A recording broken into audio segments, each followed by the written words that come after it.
quelques questions qui sont tombées tout à l'heure, notamment ton positionnement par rapport aux différentes organisations politiques dans le courant national et identitaire.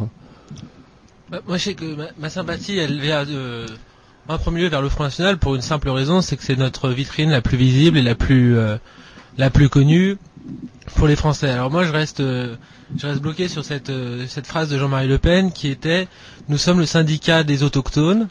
Donc moi, pour moi, le Front National, je le considère comme ça. C'est le syndicat des autochtones. Ça doit rester le syndicat des autochtones. C'est très bien qu'on accueille en notre sein des gens qui ont des conceptions diverses, etc., comme Alain Soral ou comme d'autres personnes. Mais on doit rester concentré dans cette direction.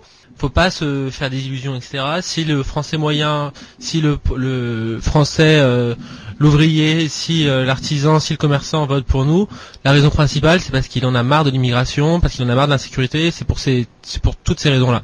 Donc renoncer à ça, déjà électoralement, je pense que c'est pas très porteur. Je pense que notre rôle dans notre rapport à l'histoire, etc., c'est justement de défendre cette identité française, de défendre l'identité charnelle des Français, et que en renonçant à ça, on renonce au sens de notre combat, parce que on se rend bien compte que même Sarkozy, quand il commence Sarkozy veut imposer la diversité comme dans le préambule de la Constitution, on se rend compte que l'immigration massive est en train petit à petit de ronger notre identité. Donc moi, je vois comme seul vecteur de notre combat cette défense justement de l'identité française. Ce que je reproche à Alain Soral, etc., ça se base vraiment sur ce principe-là. Je pense que c'est quelqu'un qui est en train de prendre l'influence au front et qui fait douter un certain nombre d'entre nous justement de la justesse de nos combats. Et en fin de compte, accepter son constat, c'est se dire qu'on a déjà perdu.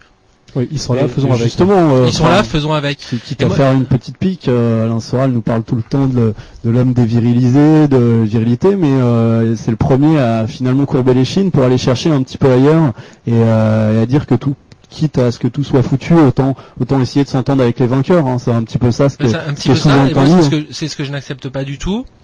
Alors j'accepte pas.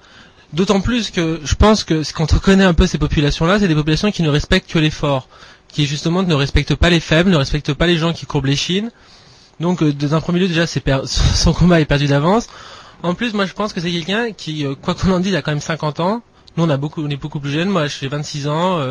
Autour de la table, on est aussi beaucoup plus jeunes que lui, et donc on n'a pas du tout la même expérience justement de l'immigration. Je pense qu'il est resté bloqué au beurre et au black, qui jouait de la guitare, qui écoutait du rock, qui pensait des perfectos. Ça a d'ailleurs été le sujet de l'accrochage avec Mademoiselle S, qui a dit mais attendez, ce que vous racontez, moi je l'ai vécu depuis petite et il y a pas très longtemps au collège, et c'est bien beau de rigoler sur le noir sympa qu'il y avait dans la banlieue parce qu'il n'y en avait qu'un seul.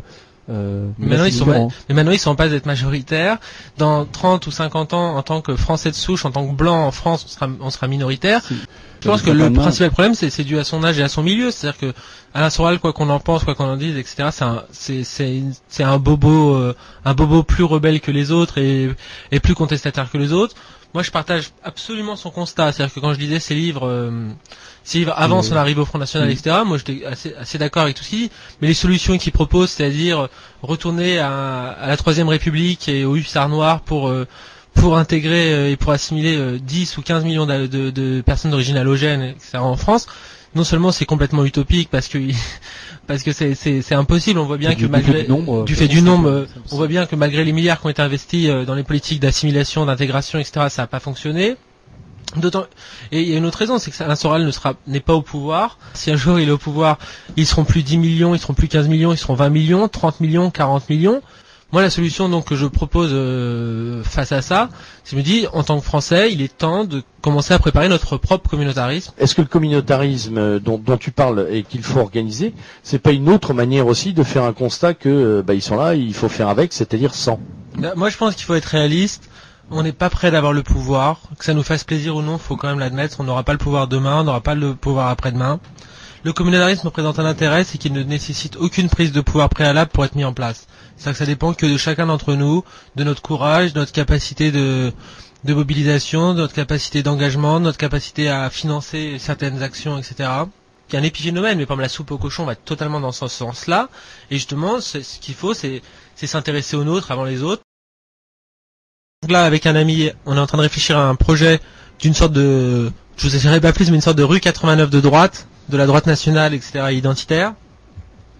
qui permettrait un peu de développer notre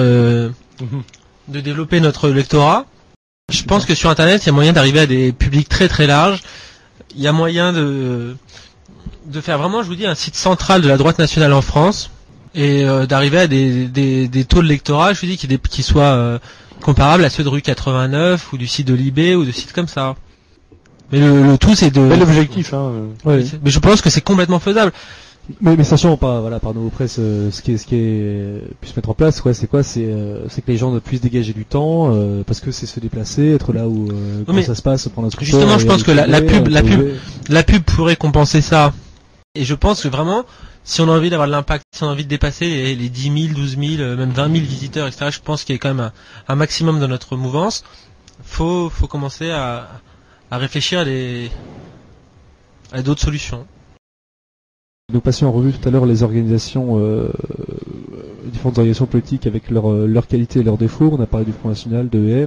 On a parlé, pour d'autres raisons, des identitaires. Est-ce que ta ligne par rapport à ce qui s'y passe?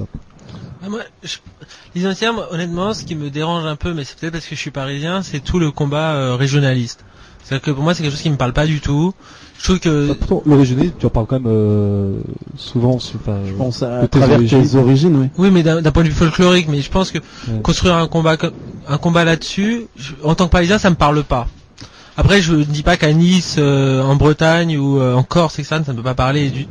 Mais moi, en tant que Parisien, c'est vrai que c'est quelque chose qui me convainc pas. Et je pense en plus que l'argument de Soral là-dessus, par contre, est assez judicieux, sans faire de flatterie à ce personnage. C'est de dire que le culte de la région se fait au détriment de la nation.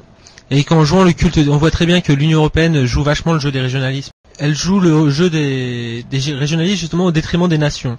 Même si le combat régionaliste est moralement très juste, je pense que concrètement c'est quelque chose qui non seulement ne parle pas à la majorité des Français, qui se sentent français avant de se sentir lorrain, berrichon ou... Oui, enfin, là c'est quand même quelque chose qui est lié à une personne vivant dans une grande métropole, parce que je pense que si tu vas en Lorraine justement, par exemple, c'est...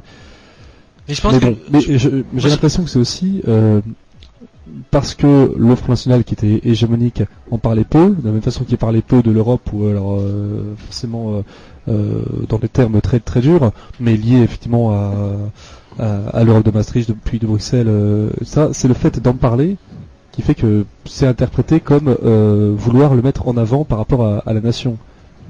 Non, c'est pas ça, mais c'est que moi j'ai un peu l'impression que les identitaires basent un peu leur combat sur un enracinement local.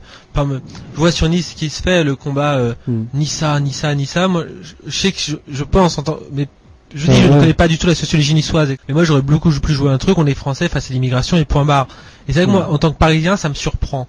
Moi, les identitaires, c'est vraiment sur ce point-là qui est pas un point très important que c'est vrai, mais par contre, sur toutes leurs autres actions, que ce soit la soupe au cochon, l'opposition à Sniper, etc., moi j'ai beaucoup d'admiration pour tout ce qu'ils font. Hein. En 3 mois, on a gagné 2000 visiteurs par jour, quand même. Ouais. Donc ça continue à évoluer. Moi, vraiment, la question que je me pose, c'est que j'ai peur de n'attirer qu'un public de gens qui sont déjà convaincus. Et dans ce cas-là, si les gens qui viennent sur le blog sont déjà convaincus, c'est vrai que ça limite un peu son intérêt. Et après, on a des débats internes, en fait, finalement, après. Oui, mais c'est vrai que moi, moi, ça m'intéresse moins des débats internes. Moi, ce que j'aimerais, c'est réussir à convaincre des personnes qui ne l'étaient pas et qui, en fréquentant ce site, arrivent à prendre en conscience qu'ils sont complètement manipulés dans la société actuelle. C'est un peu le but de ton sondage que tu as réalisé dernièrement. Est-ce que tu as fait un premier dépouillement et est-ce que tu as tiré des... Là, je sais plus les chiffres, mais ça va être, je crois, entre 100 et 200 personnes, ce qui est déjà pas mal, qui n'étaient pas du tout nos idées, qu'on finit par les avoir. Mais je trouve ça quand même, j'aimerais en avoir plus, quoi. Parce que c'est vrai que si c'est pour continuer à persuader les gens qui sont déjà persuadés, je trouve que l'intérêt est quand même limité.